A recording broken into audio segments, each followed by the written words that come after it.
Dobar dan, deco. Ja sam Dajana Prekodravac, magistra edukacije likovne kulture i ovde sam u sklopu nastave po C modelu za srpsku nacionalnu manjinu. Kada govorimo o umetnosti, kada se spominju veliki umetnici i velika umetnička dela, onda nam uvek nekako prvo padne na pamet Picasso ili Michelangelo, Leonardo da Vinci. Možda nekome padne na pamet i neki veliki srpski slikar poput Paje Jovanovića ili Uroša Predića. I kad malo bolje razmislimo, uvek su to neka muška imena. Nije to zato što žene su manje sposobne u umetničkom području, nego zbog toga što žene nekada nisu imale jednaka prava kao muškarci i retko se spominju u pričama o umetnosti, gotovo nikada. Ja sam odlučila danas da vam pričam upravo o jednoj ženi koja možda da živi u današnje vreme ne bi bila po nečemu toliko posebna, ali za vreme u kome je ona živela je itekako posebna i prva u mnogo čemu. To je Katarina Ivanović, prva srpska akademski obrazovana slikarka. Katarina Ivanović rođena je 15. aprila 1811. godine u manjem mađarskom mestu Vesprim kod Stonog Beograda. Poreklom iz ugledne i dobrostojeće srpske porodice Ivanović, Katarina je imala sve uslove da stekne dobro i temeljno obrazovanje, ali suprotno očekivanjima njenih roditelja Lazara i Marije, Katarina je još u najranijoj mladosti odlučila da želi da postane slikarka. U ono vreme ta odluka je bila neprimerena za jednu ženu, ali čvrsta i konačna odluka da se posveti slikarstvu i umetnosti primorala je njene roditelje da popuste i upute je na dalje slikarsko usavršavanje.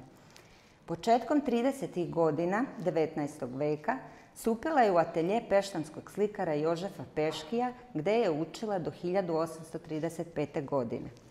U to vreme Katarina ostaje bez oba roditelja i kada je bilo najpotrebnije, ruku pomoći i zaštite pružila joj je imućna i uticajna mađarska grofica Čaki. Shvativši da darovitoj i odlučnoj ženi kakva je bila Katarina, neće biti lako da se sama izbori za svoje mesto u patrijarhalnom i konzervativnom svetu. Tako se Katarinino obrazovanje nastavlja u Beču. Krajem 1835. godine upisuje Bečku akademiju za likovne umetnosti. Morala je da bude vanredni student, jer u to vreme žene još uvek nisu imale ista prava kao muškarci. Katarinin boravak u Beču trajao je više od 5 godina, a prvi pravi uspeh i istinski pokazatelj njenog talenta i zrelosti bio je autoportret koji je uradila 1836. godine. Zanimljivo je to da je to jedno od retkih dela srpskog slikarstva tog perioda koje je odmah već po svom prvom izlaganju uočeno kao izuzetno ostvarenje i da je od tada i nadalje sve do danas postao svojevrstan zaštitni znak ne samo njenog, nego celokupnog srpskog bidermajer slikarstva.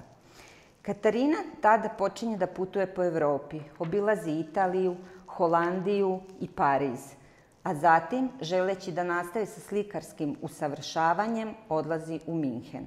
Prvo slika portrete, mrtve prirode, a u Minhenu očito nalazi uzore za izradu velikih istorijskih kompozicija.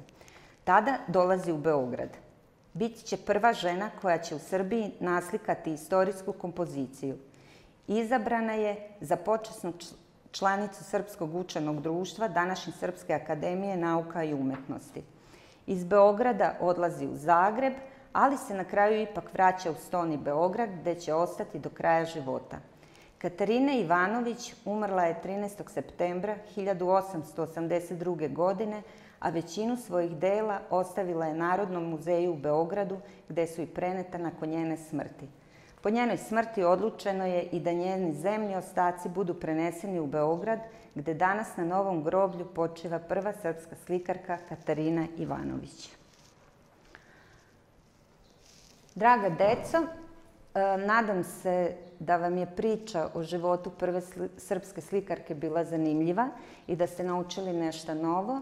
da će vam ime Katarine Ivanović ostati urezano u sećanje i da ćete baš poput nje slediti svoje snove i dati sve od sebe da se oni ostvare.